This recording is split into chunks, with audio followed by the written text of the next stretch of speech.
대한민국 해군이 한층 더 강한 해군으로 거듭나고 있습니다. 전투함 한 척도 없이 시작해서 이제 세계 해군력 5위에 달하는데요. 자, 오늘 디펜스 프라임에서는 해군 창설 80주년 특집 준비했습니다. 먼저 최근에 열린 관함식부터 한번 짚어볼게요. 벌써 80주년이 됐군요. 해군이 창설되고 6번째 관함식이었는데 31척의 함정, 18대 항공 전력, 아주 강력한 전투태세를 선보였습니다. 우리 해군력의 오늘을 어떻게 평가할 수 있을까요? 사자성어로는 상전벽해. 상전벽해. 영어로는 unbelievable. 오 마이 갓. 예, 정말입니다. 왜냐하면 예. 창군 초기 오늘 얘기가 나오겠지만 그 일본이 남기고 한 어뢰정 정도, 그냥 어선 단속 정도 했던 게 해군이 현실이었거든요. 네, 그렇죠. 근데 지금은 어떻게 됐냐면 이제 처음에는 어뢰정 참수리부터 시작해서 기러기 뱉고 참수리부터 시작해서 음물기원이 이제 호위함 PCC 울산 포항급 만들었죠. 그다음에 이제 광개토 네. 부터 시작해서 이순신급, 그다음에 이제 이지스함 정조대왕급 배치 2까지 왔어요. 그다음에 209 장고부터 시작해서 지금 3,000톤급 중잠수함까지 만들었어요. 독도함, 마라도함, 대형 수송함, 상륙함이죠. 만들었어요. 이제 해상 초계기는 포세이돈. 근데 중요한 게 뭐냐면 지금 KF-21 공군이 만들고 있지만 지금 말씀드렸던 대부분의 함정들은 다 국산이에요. 국산이에요. KF-21은 전투기 최초거든요. 네. 본격적인 전투기는. 그러면 지금 본다고 그러면 이 정도의 함정을, 물론 아직 뭐 스파이 레이더, 이지스 레이더 같은 경우는 뭐 자립을 못하고 있지만 이 정도의 이 해군력을 건설한다는 건 정말 상상을 초월했다는 일이죠. 정말로 세계 5위 맞아요. 세계 5위 맞고 5위인데도 아주 탄탄한 전력을 가진다. 저는 육해공군 중에서 뭐 다 어디 하나 안 아픈 손가락이 없지만 해군력 발전이야말로 거의 가장 기적적인 발전이 아닌가 이렇게 생각합니다. 전투정 하나 없이 시작했던 해군이 오늘 아주 빛나는데 궁금해요. 이렇게 시간을 돌려봤을 때 우리 해군의 첫 관함식은 어땠을까? 첫 관함식 그 당시엔 더 감격스러웠을 것 같은데요. 네. 그렇죠. 최초는 이제 1949년 8월 16일 날 있었습니다. 그 당시 이제 우리가 아시다시피 1948년 8월 15일에 정부 수립이 되고 나서 그 다음에 1년 만에 이 관함식이 열리게 됐는데요. 그 바로 정부 수립 1주년을 기념하기 위해서 열렸습니다. 그래서 우리가 만든 건 아닐 거 아니에요? 그렇죠. 네. 그 당시에 이제 함정이 총 9척이 이제 참가를 했는데요. 대부분의 함정이 이제 일본이나 이제 미군으로부터 지원받은 소해적 지원받은 아주 노후화된 그런 함정이었는데요. 그리고 나가지고 이제 두 번째로 관함식이 열린 게 이제 건군 50주년을 기점해가지고 1998년도에 열리게 됩니다. 상당히 이제 텀이 길었는데요. 11개 국가에서 이 함정들이 참가를 하게 됩니다. 그 이후에 이제 한 10년 지나서 2008년도에 또 이제 국제 관함식이 열리게 되는데 이때는 이제 함정이 이제 총 26개의 국가에서 참가를 하게 됩니다. 그리고 이제 2015년도에는 부산에서 그때는 이제 국내 관함식이었는데 미국의 항공모함이 같이 참가를 또 하게 됐습니다. 그리고 이제 2018년도에 이제 건군 70주년을 맞이해가지고 네. 제주도에서 네. 이렇게 이제 국제 관함식을 개최를 하게 됐는데 이 당시에는 총 46개 국가가 이렇게 참가를 하게 됩니다. 그래서 상당히 이제 규모가 커졌는데요. 그래서 오늘날 이제 관함식 같은 경우는 의미가 과거에 최초에는 14세기에서 이 관함식이 이제 처음으로 이제 시작이 됐는데 영국에서 당시에는 이제 이 함정이라든지 해군의 어떤 전투 준비 태세를 점검하고 장병들의 사기를 확인하는 그런 차원에서 이 관함식이 처음에 출발했단 말이죠. 근데 이제 오늘날 같은 경우에는 이 관함식이 이번에 이제 관함식을 보셨겠지만은 신형 함정들이라는 새로운 무기들을 이렇게 해상에서 쭉 이렇게 보여준답니다. 그렇게 함으로 해가지고 어떤 새로운 무기를 세일즈하는 그런 효과도 있고요. 이 해군력을 과시하는, 그다음에 어떤 외교적인 역할을 수행하는 네. 그런 어떤 측면에서 이 해군의 관함식이 국제 정치의 어떤 하나의 장으로서 역할을 하고 있다 이렇게 보시면 될 것 같습니다. 대한민국 해군력을 논할 때 대표적인 인물이 있습니다. 우리 해군의 초석을 세웠다고 평가할 수 있는 손원일 제독인데 그렇죠. 이 해방명단을 창설을 했습니다. 이게 해군의 전신이 됐잖아요. 사실 뭐 지금이야 뭐 쉽게 얘기하지만 해방 직후에 아무 기반이 없었는데 그렇죠. 어떻게 이런 일을 할 수 있었을까요? 예, 이제 손원일 제독 같은 경우는 우리 해군에서는 해군의 아버지라고 이렇게 부르고 있습니다. 실질적으로 이제 손원일 제독이 해방병단을 창설하기 이전에 우리 역사를 잠깐 살펴보게 되면요. 일제 강점기 때 실질적으로 이 일본군에서는 조선인들을 대상으로 해가지고 일본 해군 사관학교에 입교를 허가하지 않았습니다. 일본 육군 사관학교라든지 만주 군관학교에서는 우리 조선인들이 입교가 허용됐습니다. 그래서 해방 이후에 실질적으로 일본 해군에서 근무했던 분들이 거의 없었거든요. 그러다 보니까 실질적으로 이제 외국계 선박, 민간 선박에서 근무 이제 일하셨던 분들이 해방 이후에 모여가지고 야, 우리 이제 해방이 됐으니까 네. 우리 바다를 지킬 수 있는 해군을 만들어 보자. 그 수도 많지는 않았을 것 그렇죠. 같은데. 그 당시에 이제 인원들이 실질적으로 이제 손원일 제도를 포함해가지고 정국모라든지 한갑수, 김영철, 민병증 이런 분들이 이제 의기투합해가지고 광복된 지 일주일도 되기 전인 1948년 8월 21일에 해사대를 결성하게 됩니다. 네. 그리고 나서 이제 9월 1일부로 해가지고 미 군정이 시작되게 되는데요. 미 군정에서는 실질적으로 당시에 정책적으로 이 한반도에 자기가 군정을 하는 동안에 군대를 창설하지 않겠다 이런 방침을 갖고 있었습니다. 이 한반도에 이제 군대를 한국에서 만약에 이제 군대를 창설하려면은 독립국가를 세운 이후에 그때 군대를 창설 늦지 않다.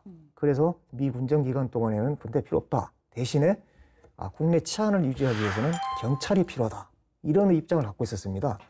그래서 이제 손원일 제독이 미 군정청 운송국 해사과를 찾아갑니다. 그때 해사과장이 칼스텐이라는 소령이었거든요. 우리가 200명 규모의 해방병단을 창설하겠다. 그리고 해군의 어떤 간부를 육성하기 위해서는 진해에 해군 병학교를 창설하겠다. 이렇게 제의를 하게 됩니다. 그 당시 또 이제 미 군정청 입장에 봐서는 이제 상당히 또 우리가 이제 그 당시 상황을 또 이렇게 좀 이해할 필요성이 있는데요. 일본 같은 경우는 1945년도에 무조건 항복을 한 이후에 국동군 사령부에 의해서 군정이 거기도 시작됩니다. 그리고 나서 이제 미 군정에 일본에서 이제 군정에서는 이제 이 해상에서 일정한 이제 지역을 설정해가지고 그 선 밖으로는 일본 선박들이 이 조업을 하지 못하도록 이렇게 통제를 했어요. 이 선이 실제로 말하는 이제 오늘날 얘기하는 메가도 라인입니다. 네. 그런데 이제 실질적으로 메가도 라인을 넘어와가지고 일본 어선들이 조업을 한반도 근해에서 계속 하고 있었다는 얘기죠. 이게 골칫거리였습니다. 이 통제를 해야 될 것 같고요. 그 다음에 또 해상을 통해서 밀수선이 또 상당히 또 많이 또 왕래가 있었습니다. 이 불법적인 행위들이 자행되고 있었다는 얘기죠. 그리고 또 말해서 이제 이 등대 관리라든지 그 다음에 또 실질적으로 해상에서 어떤 조난사고라든지 기타 해상사고가 발생했을 때 이걸 구조할 수 있는 어떤 그런 세력이 전혀 없었다는 얘기죠. 그래서 이제 이 해군을 창설하겠다는 의지를 갖고 있는 손원일 제독의 어떤 이해하고 그다음에 미 군정청에서 야 이런 역할을 했으면 좋겠다. 이 두 개가 이해관계가 딱 맞아떨어졌던 것입니다. 그래서 미 군정청의 허가를 받아가지고 1945년 11월 11일 11시에 해방병단을 창설하게 됩니다. 그런데 또 재미있는 게 뭐냐면요. 해방병단이 창설된 이틀 후인 1945년 11월 13일에 이틀 후죠. 그때 이제 미 군정법령 제28호에 따라가지고 오늘날 국방부의 전신인 국방사령부가 창설이 되게 됩니다. 그래서 실질적으로 이제 해방병단 같은 경우는 해방 이후에 공식적으로 이 조직된 우리의 첫 번째 국방 조직이었다. 이렇게 볼 수가 있던 것이죠. 그래서 국방부보다 이틀이 빨랐다. 이렇게. 그래서 육해공군 중에서 이틀이 빨랐다. 그렇죠. 예. 최초의 이제 국방 조직이었다 이렇게 볼 수 있고요.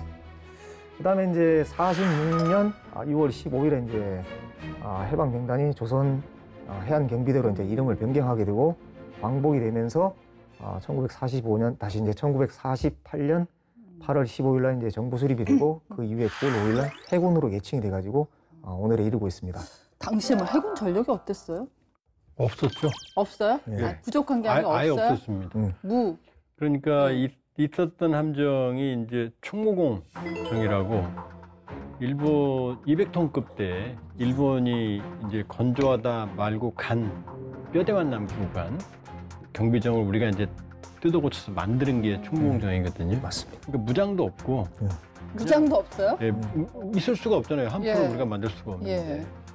예. 나중에 나오겠지만 최초로 함포를 장착한 게 이제 백두산함이라고 그것도 3인치밖에 안 됐거든요.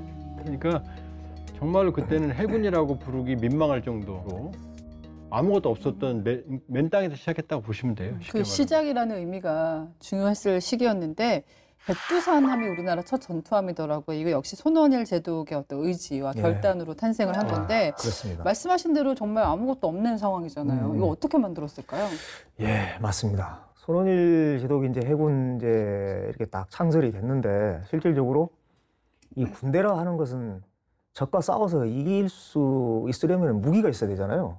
근데 해군 이렇게 창설이 이제 우리 조한문 박사님 말씀하셨지만은 전투함이 하나도 없다는 겁니다. 이 정말 이게 근데 당시에 우리 정부 입장에 봤을 때 정부 수립이 이제 갓돼 가지고 아시다시피 이제 우리 경제력이 없죠. 거의 뭐 세계 최빈국 네. 뭐 밑에서 이제 이렇게 찾으면 빠를 정도로 이렇게 어떤 없는 상황에서 해군이 이 함정을 건조할 수 있도록 지원을 받을 수 있는 그런 상황이 아니었습니다. 그래서 이제 손원일 제독이 생각한 게 그렇다면 우리가 이 성금을 모아가지고 군함을 구매를 하자 이런 생각을 하신 거예요. 그래서 이제 1949년 6월에 함정건조기금 객출위원회를 구성해가지고 네.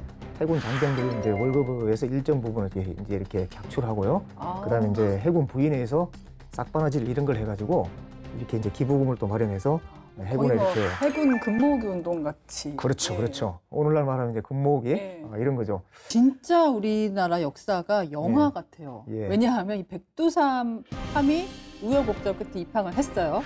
근데 6.25 전쟁이 2달 뒤에 발발을 했어요. 근데 더 놀라운 게 첫 출전을 했는데 이겼어요. 그 우리 애국가에 네. 하느님이 보호하사 이런 대목 있죠. 아, 우리나라 만세 정확히 그래요. 이거는 보호한 게 아니면 예, 있을 수 없는 거죠. 드라마보다 더 극적이에요. 왜냐하면 지금 우리 최 박사님 말씀처럼 49년 6월에 모금운동을 시작했거든요. 아니 어떻게 그럴 수가 있어요? 6.25 전쟁 날 걸 알고 1년 전에. 그래서 입항을 한 게 그건 이제 뉴저지에 가서 사실은 450톤급 전함이 아니에요. 그냥 배야 배. 부잠함이에요. 아, 함포가 없어요. 그래서 이걸 다 하와이까지 끌고 가서 거기에서 3인치 함포를 장착을 해요. 그때도 참 눈물겨운 게 포탄도 딱 100발 가지고 옵니다. 아니고야. 100발이면 훈련탄도 써도 그러니까 훈련탄도 제대로 못 해본 거예요. 쏴보지를 못했어요. 그런데 한국전쟁 초기에 결정적인 우리가 막 진 것 같지만 국군이 아주 분전을 한 2가지 전투가 있어요. 하나는 육군에서는 춘천 홍천 전투. 이게 김일성 인민군을 며칠간이나 묶어둔 결정적인 전투거든요. 북한 영화에 나와요. 나오는 여기서 묶었고 또 하나는 북한은 그때 이제 공산권 국가는 해병대를 육전대라고 그래요. 600명을 태웠어요. 육전대에 중무장한 탄약까지 포함해서. 거긴 준비를 미리 했으니까. 그렇죠. 이 배가 부산 앞바다에 와 있었어요. 6월 25일 날 밤에. 그러니까 지금 내려오고 뒤에서는 호방에서 치려고 했던 거죠. 네. 그러니까 만일에 이 육전대가 상륙을 해서 부산 쪽에 들어와서 호방을 뒤집었으면 난리 났겠죠. 그런데 이 백두산함이 버텼어. 그때 뭐 레이더가 있어요, 뭐가 있어요. 어떻게 그걸 찾아냈어요. 어떻게 싸운 거예요? 돌도 찾아내서 그 3인치 함포로 쏘는데 또 함포가 고장났어. 어떻게 싸우냐고. 근데 우여곡절 끝에 결국 우리도 당했죠. 백두산함도 전투자가 발생을 했는데 그걸 격침시켜서 전원 수장시켰어요. 뭘로 격침시켜요? 3인치 함포였어요, 지금. 3인치. 네. 3인치 함포로.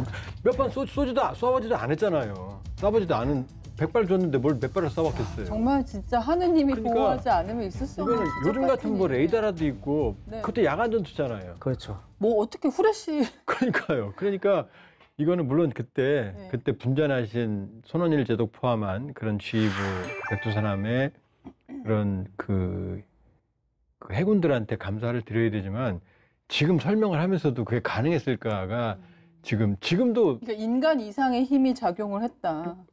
그러니까 진짜. 하느님이 보호하사. 물론 이제 해군이 분전했어요. 그러나 예. 이걸 대한합 해전이라고 해요. 대한합 해전과 그 다음에 홍천, 춘천 전투가 없었다면 역사는 바뀌었을 수도 있어요. 궁죽통이네요, 진짜. 예. 아, 저는 이 얘기를 오늘 처음 듣거든요, 사실. 그래요? 근데 정말 이 얘기야말로 우리 대한민국 아이들이 어린 시절부터 많이 듣고 정말 꼭 전쟁이 아니라도 인생에서 진짜 많은 용기를 주는 일화인 것 같습니다. 아, 그 6.25 전쟁이 있었어요. 북한은 그 뒤에 이제 침투 위협을 계속하니까 대응하기 위해서 우리가 직접 함정을 만들긴 해요. 참수리급 고속정입니다. 참수리정은 제1, 제2 연평해전에서 그 이름을 확실히 알렸었는데요. 이거를 이제 좀 뭐 갑자기 우리 시대를 확 뛰어넘었지만은 남북 해상 전력 균형에는 어떤 영향을 미쳤습니까? 예, 실질적으로 이제 6.25 전쟁 이후부터 해가지고 우리는 미국의 군사 원조를 받아가지고 계속적으로 중형 몇 대형 함정 위주로 해서 이제 해군들이 전력을 증강하거든요. 근데 대형 함정이 커지게 되면은 실질적으로 그만큼 인원도 많이 태울 수 있고요. 그다음에 이제 사거리가 긴 함포를 탑재할 수가 있습니다. 그다음에 기상이 좀 악화되더라도 함정이 크기 때문에 작전을 할 수가 있고요. 그다음에 오랫동안 작전을 할 수 있는 이런 장점이 있습니다. 대신에 단점이 있는데 그게 뭐냐면은 함정이 크다 보니까 이 물과 수면과 접촉면이 넓기 때문에 속도가 느려요. 기동성이 떨어진다는 얘기죠. 근데 이제 북한 같은 경우는 우리와 반대로 해군의 전력 증강을 하게 됩니다. 중소형 함정 위주로 하다 보니까 어떻습니까? 기동성이 빠릅니다. 네. 속도가 빨라요. 이러다 보니까 이제 1970년대에 들어가지고 실질적으로 우리 이제 국방 당국, 특히 이제 우리 해군 같은 경우는 이 북한의 속도를 따라잡을 수가 없는 거예요. 주로 이제 간첩선이 실질적으로 빠른 속도를 이용해서 이 서해상, 동해상에서 이제 침투를 하고 작전을 전개하는데 대형 함정으로는 안 되겠다. 그래서 이 고속정을 개발하게 되는 것입니다. 이 고속정 같은 경우는 길이가 37m 정도 되고요. 그다음에 이제 무게가 한 170톤, 그다음에 속도가 38나트로 상당히 빠릅니다. 그러다 보니까 기존의 이 해상에서 이 북한 해군이 속도를 가지고 우위를 점하고 있었는데 우리가 그에 맞서는 어떤 방패격으로 해서 고속정을 개발함으로 해서 간첩선이 출발하는 주요 지역을 차단하고 그다음에 대간첩 작전에 있어가지고 주 작전 요소로서 고속정이 활약을 하게 되는 것이죠. 이렇게 함으로 해가지고 어떤 이 북한군이 가지고 있던 속도의 이점을 상쇄시키는 그런 역할을 했다. 그렇게 해서 실질적으로 어떤 남북한 해군 간의 어떤 밸런스, 균형을 맞추는 그런 역할을 고속정이 하게 됐다. 이렇게 볼 수 있겠죠. 참수리급 고속정에 보니까 우리 기술로 우리 조선소에서 만든 최초의 대량 생산된 함정이더라고요. 근데 이게 대량 생산을 할 수 있다는 게 해군력에는 엄청난 그 힘을 보태주지 않았을까 싶은데요. 그럼요. 그러니까 지금은 이제 이지스 구축함까지 왔지만 그 당시의 주력은 고속정이었어요. 그러니까 기력이 109급을 거쳐서 이제 참수리가 주력인데 76년부터 91년까지 무려 105척을 건조했어요. 105척. 네, 105척. 왜냐하면 그 당시만 해도 우리는 연안해군이었거든요. 네. 물론 기어링급이라고 하는 구축함이 있었지만 그건 1940년대 만들어서 우리가 정말로 배 한 번 나가는데 대여섯 시간 엔진 떼어야 되고 쥐 나오고 정말 떠 있는 게 기적일 정도 배였거든요. 그러니까 실질적으로 특히 참수리가 중요한 건 뭐냐면은 분쟁 지역, NLL. 여기는 사실은 이 구축함들이 북한의 해안포나 실콩항 때문에 가까이 못 가요. 그러니까 우리 참수리급들 고속정들이 주력으로 활약을 했거든요. 그러니까 70년대까지만 해도 이 고속정의 시대였어요. 근데 이 고속정을 우리가 그대로 이제 조선업이 이제 태동을 하던 시기에 76년부터 시작을 해서 함정은 삼직제라고 그래서 열척이 있으면 열척이 작전을 뛰는 게 아니에요. 한 척은 작전, 한 척은 휴식 및 교육, 그 다음에 한 척은 항상 수리를 해요. 그러니까 105척이라 하더라도 실제 작전을 뛰는 건 3분의 1 정도밖에 안 되거든요. 그럼 참수리의 작전 범위나 탐지 범위가 높지 않기 때문에 105척에도 사실 충분하다고 할 수가 없는 거거든요. 그러니까 이런 105척 대량 양상 체제를 갖춤으로써 당시 연안해군, 북한도 연안해군이었으니까요. 네. 그래서 어쨌든 참수리가 압도적인 전력의 우위를 확보했죠. 국산 함정 건조 기술이 본격적으로 성장한 신호탄은 울산급 호위함입니다. 우리 기술로 설계하고 우리 조선소에서 건조한 첫 번째 중형 전투함이었는데요. 야, 당시 해군력은 어떤 의미였을까요? 예, 실질적으로 이제 1980년 12월 30일 같은 경우는 우리 해군 구성원이면은 반드시 이제 기억을 해야 되는 그런 날로 이제 중요성이 있는데요. 이때가 이제 실질적으로 이제 우리 해군에서 울산급 호위함을 인수한 그런 날이 되겠습니다. 그래서 이제 울산급 호위함이 진수가 이제 1980년 4월 8일 날 됐거든요. 네. 그리고 나가지고 여러 가지 시험을 거쳐가지고 그 연말에 해군에 이제 인도가 돼서 실질적으로 작전을 하게 됐는데요. 이게 이제 의미가 있는 것이 실질적으로 우리 자체적으로 기술로 함정을 건조했다는 그런 의미도 있고요. 그 다음에 두 번째로 우리 조한무 박사님께서 말씀하셨지만은 2차 세계대전 때 미국에서 이제 운용하던 그 DD급 구축함을 우리 해군이 지원받아가지고 운용을 하고 있었거든요. 근데 그게 이제 함 설령이 40년이 넘은 거예요. 상당히 노화된 그런 함정이었습니다. 근데 이것을 서서히 이제 우리 국산급 국산 이제 자체 기술로 생산한 울산급 호위함으로 서서히 이제 교체를 해나가는 그런 과정에 있었다 이렇게 볼 수 있고요. 그래서 이제 80년도에 이렇게 전력화되고 나서 약 이제 4년 후에 이제 그 후속급 함정들이 계속적으로 이제 생산이 되면서 총 9척이 운용이 되거든요. 그래서 이제 이 9척이 실질적으로 1980년대 우리 해군의 어떤 가장 주 전력이었고 네. 상징적인 의미를 갖고 있다. 그리고 이제 이 울산급 호위함은 1990년대 말부터 이제 한국형 구축함 DDH가 이제 등장하기 전까지 우리 해군의 주력 함정이었다 이렇게 볼 수 있겠습니다. 말씀하신 대로 계속 그 울산급 호위함은 시작이었고 예. 국산 함정 건조가 속도가 붙었잖아요. 예. 우리 해군이 이렇게 함정을 국산화하는데 열심이었던 배경이 있을까요? 배경도 있지만 능력이 따라준 거죠. 조선업이 발달했고 지금 마스가 K 조선인 거거든요. 울산급도요. 울산급도 그게 그 당시에 너무 비싸가지고 포항급이라고 하는 초기함을 또 이제 하이로우 믹스로 해서 그때도 참 웃지 못할 뭐 전설 같은 얘기가 배를 만들었는데 배는 중심이 없는 게 중요하거든요. 중심을 못 잡으니까 배 안에다가 시멘트를 부어 넣어서 중심을 잡았다는 참 전설 같은 얘기가 있거든요. 그러니까 오늘이 그냥 온 게 아니에요. 그래서 참수리에 시작해서 포항급 PCC, 그다음에 울산급 이제 호위함. 근데 울산급도 그때 구축함이라고 그랬어요. 예. 너무 좋아가지고. 예. 여기서 이제 요 다음에 이제 KD 이제 광개토, 그다음에 KD2 이순신급, KD3 세종대왕 이지스, 네. 배치2까지 이제 정도대왕까지 온 거고, 잠수함은 이제 209에서 시작해서 3,000톤급까지 온 거거든요. 근데 이 모든 건 사실은 박정희 대통령 때부터 시작됐던 자주국방, 그렇죠. 이게 기본 철학이에요. 철학. 지금도 그게 유지가 되고 있는 거고, 능력이 가장 잘 뒷받침돼줬던 게 바로 해군력이에요. 조선이 세계적인 경쟁력을 가지니까. 그렇죠. 그러니까 대만 같은 경우가 우리하고 차별화되죠. 그쪽은 구축함이나 함정 쪽으로 신경을 안 썼어요. 그러니까 지금은 이제 최초의 잠수함을 최근에 진수시켰거든요. 근데 이게 지금 문제투성이에요. 이제 시작이에요. 여기에 비하면 우리는 1970년대 참수리부터 시작해서 그러니까 포항급, 울산급, 그다음에 KD 1, 2, 3로 이어지는 정말 교과서 같은 이제 그 해군력 건설을 해왔고, 제일 중요한 건 세계 최고의 기술력을 가진 조선업 발전과 궤를 같이 이어온 거죠. 네. 자, 여기 참수리급 고석정을 비롯해 울산급 호위함까지 국산 함정 건조의 이정표가 된 배가 있습니다. 특히 국민의 자발적인 참여로 만들어졌는데요. 디파고에서 만나보시죠. 하늘의 도깨비 F4D 팬텀, 다목적 헬기 500MD 디펜더. 두 무기에 공통점이 있습니다. 바로 국민이 낸 방위성금으로 마련했다는 점인데요. 1970년대 자주국방의 꿈을 품고 국민이 십시일반 모은 방위성금. 우리 해군도 그 힘으로 해상 전력의 기반을 다지는데요. 전선의 맨 앞에서 우리의 바다를 지킨 최초의 국산 고속정, 학생호입니다. 북한의 해상 위협이 증가하던 1970년대 초, 서해 연평도 근해에서 우리 어선단을 보호하던 방송선 한 척이 북한 해군 고속 경비정의 공격을 받습니다. 당시 우리 방송선은 기관총과 자동소총으로 맞섰지만 갑작스러운 공격을 막기엔 역부족이었는데요. 15분간 치열한 교전 끝에 적의 포탄이 선체를 강타했고 승조원 20명은 북한으로 끌려갑니다. 사상 초유의 사건에 온 나라가 충격에 빠졌는데요. 이후 정부는 시급히 고속함정 도입을 추진합니다. 6.25 전쟁 이후 소형 선박을 이용해 도발을 감행하던 북한은 점차 중무장한 40톤급 함정을 앞세워 침투를 시도했는데요.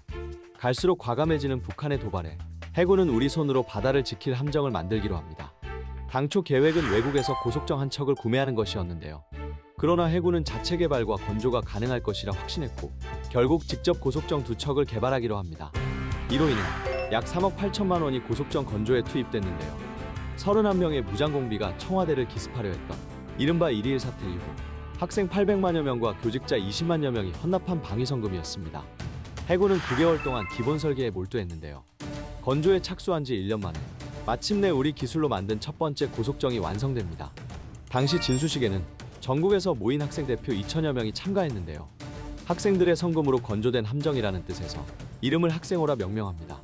그리고 학생호를 기반으로 우리 해군은 25척의 고속정을 양산하는데요. 더 강력한 추진기관과 무장 능력을 갖춘 제비급 고속정의 탄생이었습니다. 학생 1호와 2호를 비롯한 제비급 고속정은 빠른 속도와 무장을 이용해 한반도 연안에 침투하려는 북한 간첩선을 막아냈는데요. 1978년 4월 고흥반도 근해에서 무장 간첩선 침투를 저지한 것을 시작으로 같은 해 7월에는 통영 앞바다 미조도 근해에서 간첩선을 격침, 1980년 3월에는 경북 포항 인근 해역에서 기러기전과 함께 간첩선을 침몰시키며 전과를 올렸습니다. 학생호를 비롯한 제비급 고속정은 1993년 전부 퇴역할 때까지 북한 간첩선을 위협하며 한반도 연안을 지켰는데요. 퇴역 후에는 12척이 필리핀 해군의 무상으로 공여되면서 대한민국을 위해 임무를 다했습니다. 참수리급 고속정에서 호위함, 구축함에 이르기까지 학생호의 성공은 국내 함정 건조의 밑거름이 됐는데요. 만약 우리 힘으로 학생호를 만들지 못했다면 과연 대한민국은 지금의 조선 강국으로 자리 잡을 수 있었을까요? 그리고 세계 5위의 해군력을 보유할 수 있었을까요? 지금까지 딥하고였습니다. 네, 디펜스 프라임 오늘은 해군 창설 80주년을 맞아 대한민국 해군력의 발전사를 살펴보고 있습니다. 자, 수선함뿐만 아니라 잠수함도 국산화에 성공을 했습니다. 1980년대 후반부터 본격적으로 잠수함 도입을 추진했는데요. 잠수함은 어떤 면에서 중요한 거예요? 잠수함은 영화 보면 잠수함끼리 서로 막 어뢰 쏘고 재밌게 가져요. 다 거짓말이에요. 한 번도 잠수함끼리 교전해 본 적이 없어요. 잠수함 일단 물에 들어가면 못 찾아요. 찾는다는 건 불가능해요. 누가 정보를 줘서 아 저기쯤 있을 거야 그러면 거길 탐색하면 찾을 수 있지만 잠수함에 맘먹고 조용히 있으면은 정말로 못 또 찾아요. 바닷속이 뭐 화난 것도 아니고. 그럼요. 네. 그러니까 잠수함은 침묵의 살인자라고 그래요. 그렇죠. 그러니까 함정의 가장 하폰 대한미사일 같은 건 전함 맞아도 몇 방 맞아도 침몰 안 해요. 근데 참 슬픈 얘기입니다만 가슴 아픈 우리 천안함 같은 경우 어뢰 한 발로 배가 쪼개지잖아요. 그러니까 항공모함이나 이지스 구축함도 제일 무서워하는 게 잠수함이에요. 아, 있어야 되겠네요. 그렇죠. 그러니까 잠수함은 비대칭 전력이라고 그래요. 그리고 잠수함을 가지고 적 항구 앞에 가서 기다리면 못 나오죠. 아르헨티나가 겁없이 포클랜드 전쟁 침략했잖아요. 근데 아르헨티나 그때 항공모함이 있었어요. 근데 항공모함은 전쟁 내내 못 나왔어요. 왜냐? 너무 커. 아니요. 영국의 핵추진 잠수함이 아르헨티나 항구에서 그때 콩코로라고 하는 그 아르헨티나 유일의 순양함을 격침시켰거든요. 무려 1000명 이상이 즉사 현장에서 사망했어요. 네. 그러니까 항공모함이 밖으로 못 나왔어요. 그 잠수함이 그 정도로 치명적인 무기예요. 그러니까 잠수함 체력이 크면 클수록 이 비대칭 전력에서 확고한 우위를 차지할 수 있는 거죠. 그러니까 우리처럼 해군력이 건실하게 투자를 했지만 지금도 장보고 209에서 장보고급 그다음에 이제 손원 1급 그다음에 이제 안창호급까지 이어지는 중잠수함까지 이 전력은 아주 탄탄해요. 거기다가 지금 이제 이 3,000톤급 중잠수함, 이거 5월 중잠수함 여긴 탄도미사일이 들어가요. 배치 1에는 6발, 배치 2에는 10발이 들어가거든요. 이 동해에 있으면 김정은 잠 못 자죠. 김정은 잠 못 잡니다. 탄도미사일이 날라오니까요. 어마어마한 억제력이 되는 거죠.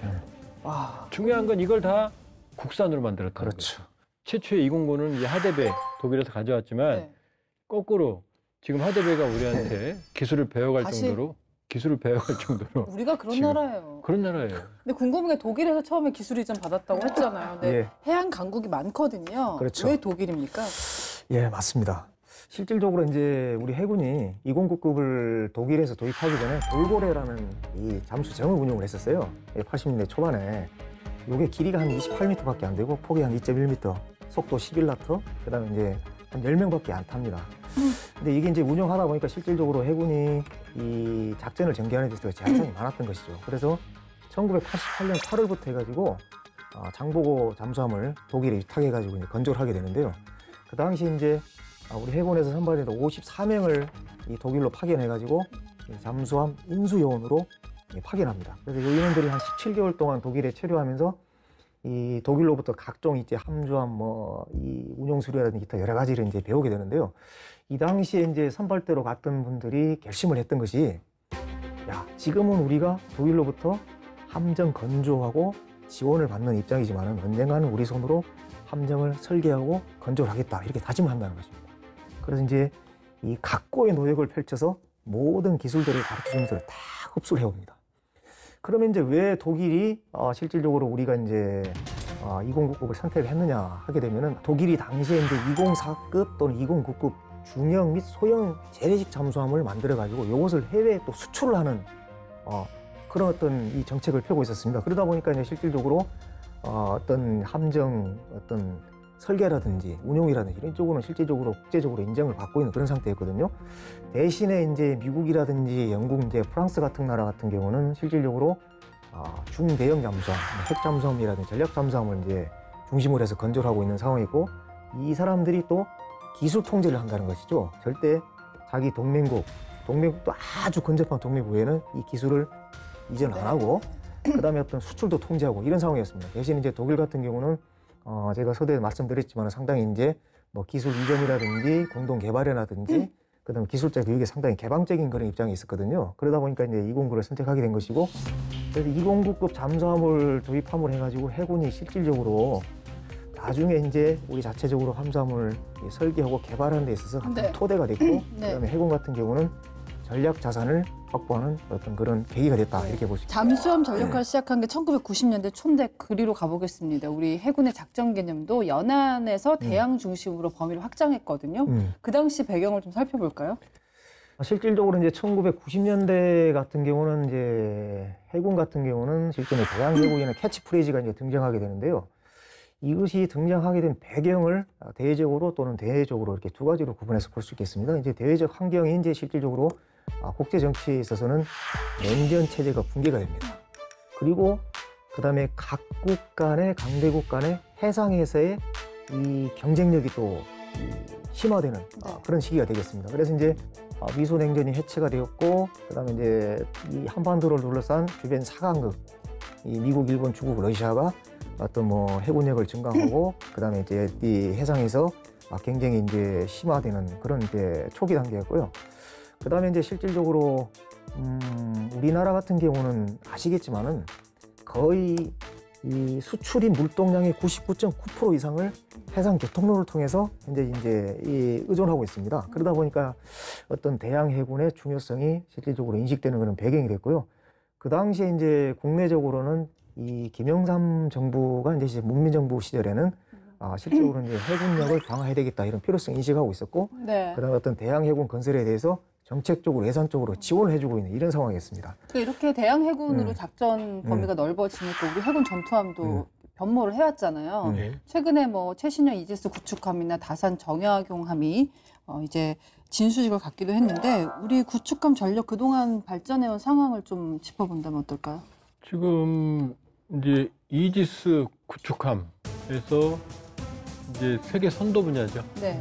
지금 보면 이제 이 관계초 KD1, KD2 이순신급, KD3까지 있고, 여기 이제 포항, 울산급 초기형을 대체한 게 이제 인천급, 대구급 호위함들이거든요.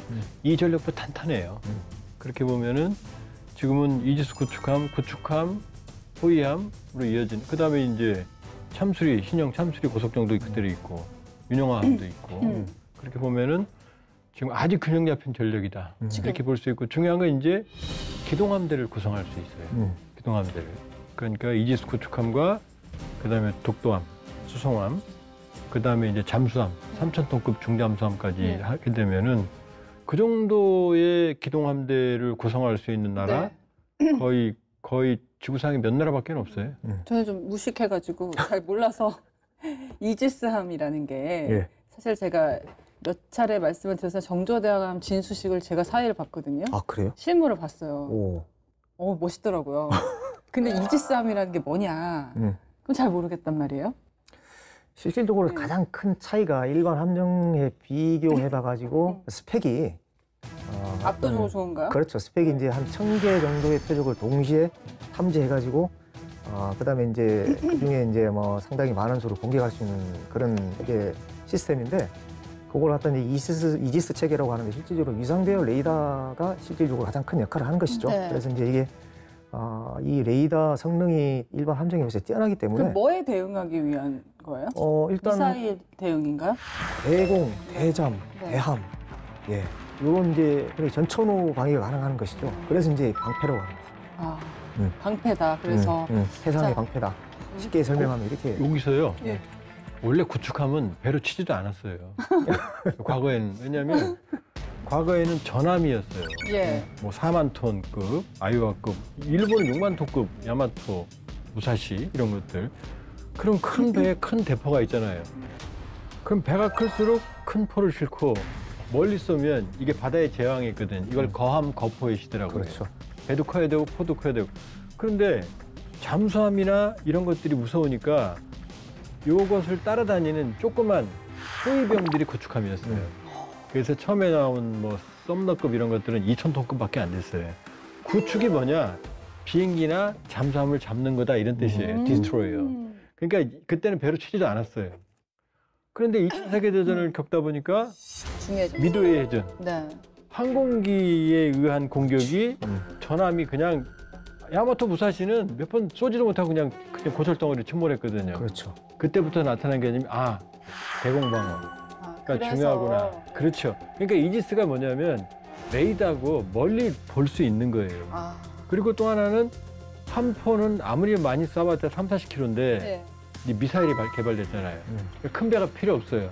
그 미사일 플랫폼만 있으면 되는 거예요. 그러니까 수만 톤짜리 전함은 이제 아무 소용없고 5천 톤에서 7, 8천 톤 사이에 그 정도 충분하다. 구축함. 충분하다. 구축함이 비행기 잡고 잠수함 잡고 네.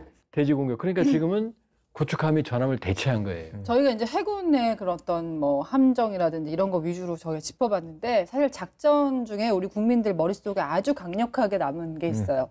2011년 아덴만 여명 작전이었는데 국제 평화 유지에 상당한 역할을 했었고 특히 해상 구출 작전이라는 게 뭔가 이 개념에 많은 영향을 미쳤단 말이에요. 그날의 작전이 세계 각국에 어떤 메시지를 줬다고 보십니까? 그러니까 이제 아덴만의 해적들이 출몰 하니까 네. 이제 국제사회에서 함정을 보내라. 그래서 우리가 창설한 게 청해부대예요. 근데 이순신급입니다. 4,500톤 구축함을 이제 사실 그거 보내면 안 돼요. 그냥 일반 해양 경비정만 있어도 되는데 해군 저기 잡는데.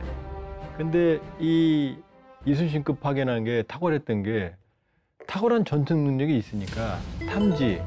그다음에 이제 거기에 헬기를 싣거든요. 대잠 헬기를. 여기에 특수부대원들이 같이 타고 있었거든요. 타고 있었는데 이 납포된 소말리아 해적들 그래서 선실과 기관실이 장악된 상황인데 여기에서 거의 무혈 물론 이제 그 선장께서 이제 피격당해서 상당히 오랫동안 수술을 받으셨지만 그러니까 그걸 완벽하게 제압을 했고 네. 그 제압하는 모든 과정이 요즘 이제 다 필름에 담기거든요.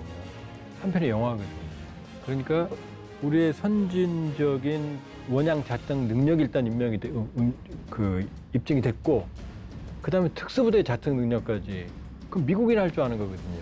미국 정도만 할 수 있는 걸 네. 한국이 그걸 시연을 하니까 아무런 피해 없이 그렇죠. 완전히 제압을 하니까 그 완벽한 한국 해군의 능력을 보여준 그때는 거죠. 무슨 해적 잡는데 이렇게까지 하냐라는 여론도 있었습니다만 너무나 좋은 활약을 해줬고 지금 결과적으로 봤을 때 지금 뭐 후티 반군이라든지 그런 뭐 군이라고 하기도 그렇고 뭐라고 표현해야 되죠? 해적들이 굉장히 많잖아요. 네, 방문들이 굉장히 많죠. 메시지가 있는 예. 해군의 역할이 뭔가 메시지가 있는 사건이었다. 그렇죠. 사실 참 굉장히 제가 오늘 진행하면서 감격스러운 게 80년 전에 전투함 하나 없었어요. 이렇게 출발했던 대한민국 해군이 이제 글로벌 안보 역량을 갖춘 강국으로 도약을 했습니다.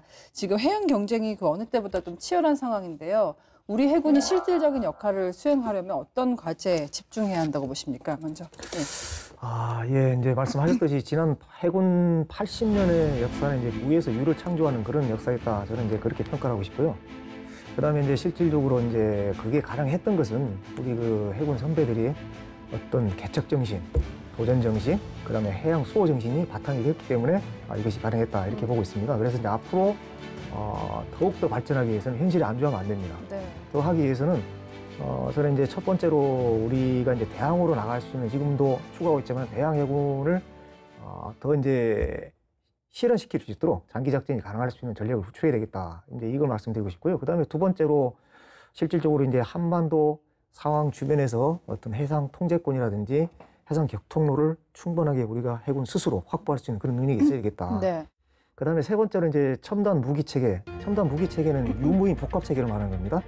요것을 구축해가지고 스마트 해군으로 더욱더 거듭날 수 있는 노력해야겠다. 그다음에 마지막으로 이제 조금 전에 아덴만 작전도 말씀하셨지만은 해양 안보 관련해가지고 국제 협력을 더욱 강화해가지고 우리 해군의 위상을 더욱 높일 수 있고 나아가서 우리 대한민국이 어떤 국익을 위해서 외국에서 또 해군의 역할을 할 수 있는 그런 충분한 역량을 가졌으면 좋겠다.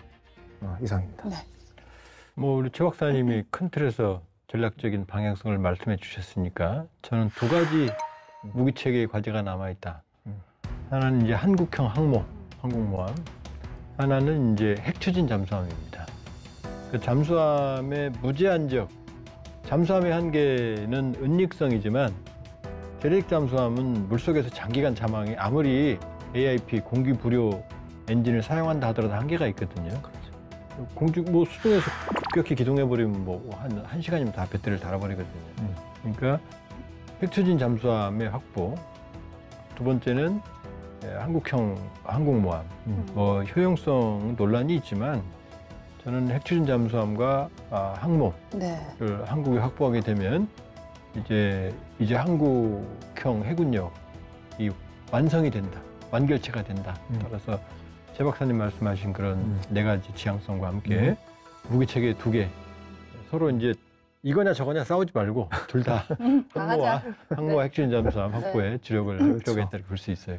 네, 대한민국 해군은 이제 세계 해양 안보를 지키는 대양 해군으로 성장을 했습니다. 앞으로도 우리 해군은 세계 평화를 향해 나아갈 것입니다. 디펜스 프라임 저희가 준비한 내용은 여기까지입니다. 저희는 매주 금요일 밤 10시 KFN에서 여러분을 찾아갑니다.